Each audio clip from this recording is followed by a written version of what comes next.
Assalamualaikum warahmatullahi wabarakatuh dan selamat pagi. Terima kasih atas kesempatannya. Perkenalkan, nama saya Akbar Samudin, mahasiswa Prodi Magister Arsitektur Universitas Tadulako, akan memaparkan materi terkait mata kuliah teori arsitektur yang berjudul Perkembangan Arsitektur Renaissance dan Arsitektur Barok.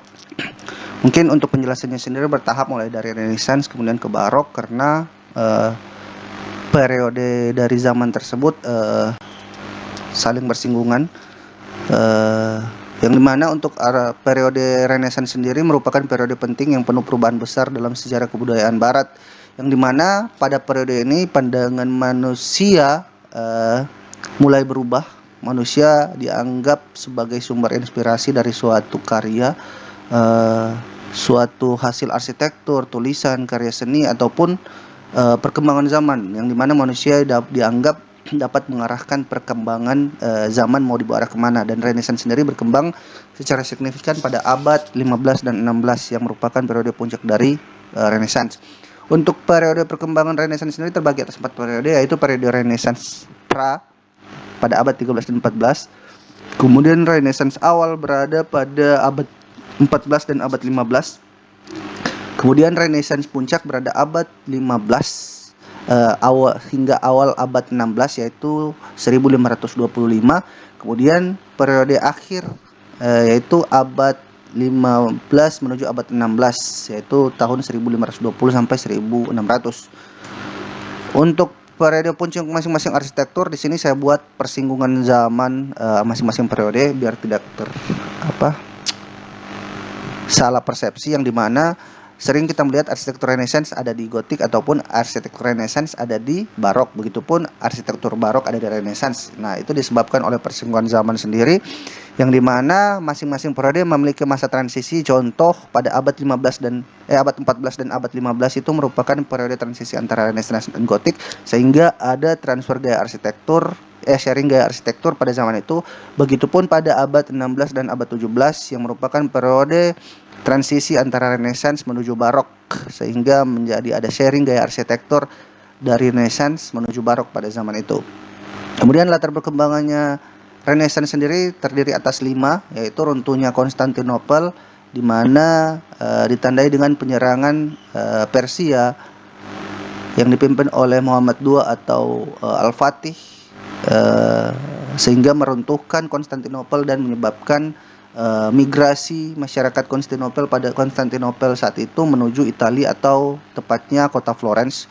Kemudian perdagangan. Nah, perdagangan ini disebabkan karena saat Konstantinopel dikuasai oleh Persia, nah itu di mana tempat tersebut berada di antara dua benua, yaitu benua Eropa dan benua Asia, yang merupakan jalur perdagangan. Terdapat laut jalur perdagangan itu di lockdown oleh pihak Persia, sehingga tidak dapat dilintasi secara bebas, sehingga memaksa jalur perdagangan menuju dari Eropa, yang awalnya dari Eropa Timur berfokus menuju arah Eropa bagian selatan, tepatnya berpusat di kota Italia. Kemudian humanisme sendiri seperti yang kita tahu, saya jelaskan sebelumnya, humanisme itu sangat pesat berkembang pada zaman Renaissance sendiri, karena merupakan ideologi dasar perkembangannya arsitektur atau periode Renaissance, yang dimana manusia dianggap sebagai sumber inspirasi. Kemudian teknologi percetakan pada saat itu sudah ditemukan, sehingga mempercepat penyebaran ilmu baru dan gagasan baru. Kemudian reformasi gereja dan eksplorasi dunia baru.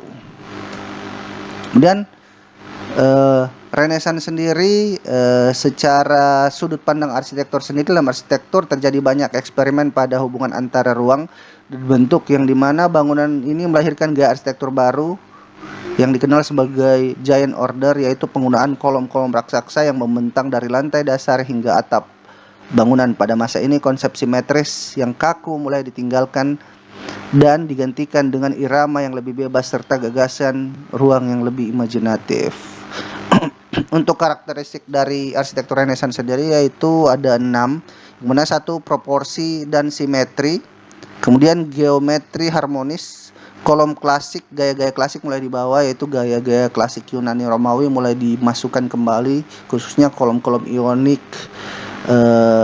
Dorik, dan bentuk-bentuk pedimen itu mulai masuk kembali ke gaya arsitektur Renaissance. Kemudian bentuk kubus dan kubah dikombin, fasad yang seimbang atau simetris. Kemudian rancangan mulai dikenal dengan perancangan perspektif, yang dimana dulu penggambaran masih berupa dua dimensi, baik itu lukisan ataupun bentuk pahatan. Nah, pada zaman ini sudah mulai dikenal penggunaan perspektif yang diterapkan dalam lukisan awalnya, kemudian berkembang dalam suatu perancangan arsitektural.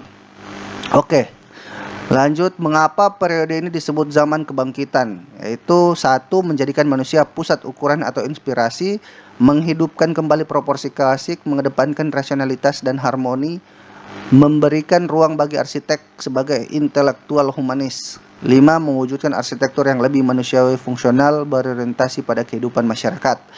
Nah, ini contoh tokoh-tokoh atau maestro pada zaman arsitektur Renaissance, yaitu ada Filippo Brunelleschi, ya, arsitektur kubah. Ini yang mendesain kubah dari Katedral Florence atau Santa Maria del Fiore pada abad 14 sampai abad 15. Kemudian ada Leon Battista Alberti, ini perancang dari Basilica of Santa Andrea pada tahun 1472.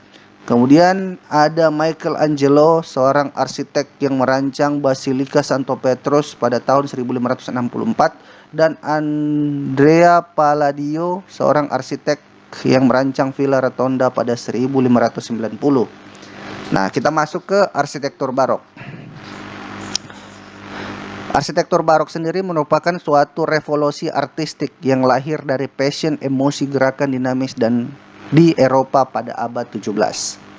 Asal usul dan makna, etimologi. Kata barok berasal dari bahasa Spanyol burrecho dan Portugis burroco, yang berarti permata dengan bentuk tak beraturan.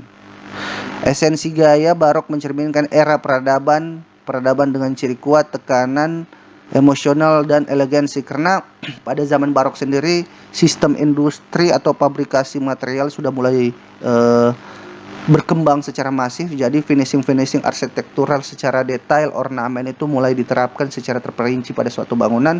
Contoh, pada handrail railing suatu bangunan itu sudah menggunakan metal dan memiliki elemen-elemen detail kecil yang berbentuk seperti tanaman atau bentuk hewan. Ukiran-ukiran rumit sudah mulai diterapkan pada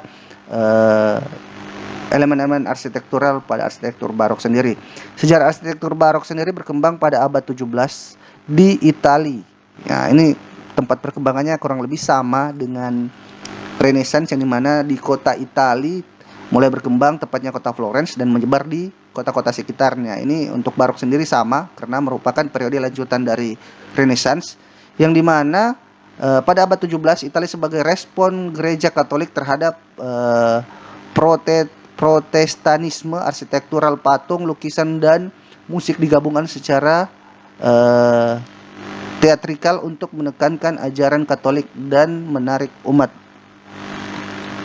Kemudian ciri-ciri desain interior dari arsitektur barok sendiri itu yaitu denah oval, pencahayaan dramatis, dan ornamen mewah. Dia fokusnya ke finishing arsitektural secara interior. Kemudian ciri-ciri eksterior yaitu dinding bergelombang, fasad dramatis, dan jendela berbentuk beragam. Kemudian tipologi bangunan arsitektur barok yaitu tempat ibadah seperti gereja sebagai pusat ekspresi artistik dan spiritual. Kemudian bangunan pemerintah, struktur administratif, dan kemewahan otoritas. Kemudian skala besar itu merupakan tempat-tempat berkumpul suatu masyarakat seperti tempat ziarah, pusat kegiatan formal dan non-informal seperti taman. Ini contoh dari arsitektur barok yaitu Church of Saint Susanna yang dibangun pada tahun 1597 sampai 1603. Gereja Katolik Quarneri Hill, Roma, dirancang oleh Carlo Moderno. Terus selanjutnya Crunch of Saint Andrew dibangun tahun 1661 sampai 1670, dirancang oleh Bernardini dan Giovanni, yang merupakan gereja Katolik Roma. Kemudian Citao de Masions dibangun pada tahun 1630 sampai 1651, dirancang oleh Francois Mansart. Kemudian warisan arsitektur barok, yaitu arsitektur barok meninggalkan jejak abadi melalui inovasi pencahayaan yang dramatis, ornamen mewah, dan pergerakan dinamis dari suatu gereja mulai dari Roma hingga Prancis. Gaya ini menggabungkan seni emosi dan arsitektur dalam harmoni teatrikal yang memukau generasi mendatang. Kesimpulannya yaitu Renaissance sendiri berkembang pada abad 13 hingga abad 16, sementara Barok berkembang pada abad 16 sampai abad 17, yang dimana arsitektur Renaissance ditandai sebagai zaman kebangkitan humanisme dalam arsitektur karena mengembalikan kembali nilai-nilai klasik Yunani Romawi dan menegakkan proporsi simetris rasionalisme dan menjadikan manusia sebagai sumber inspirasi. Sementara periode zaman perkembangan arsitektur barok yang dimana lebih mengutamakan detail-detail elemen harmoni suatu finishing desain, detail-detail elemen suatu bangunan secara pencahayaan dan finishing interior maupun eksterior. Lebih dan kurangnya saya mohon maaf. Wabillahi taufik wal hidayah. Wassalamualaikum warahmatullahi wabarakatuh.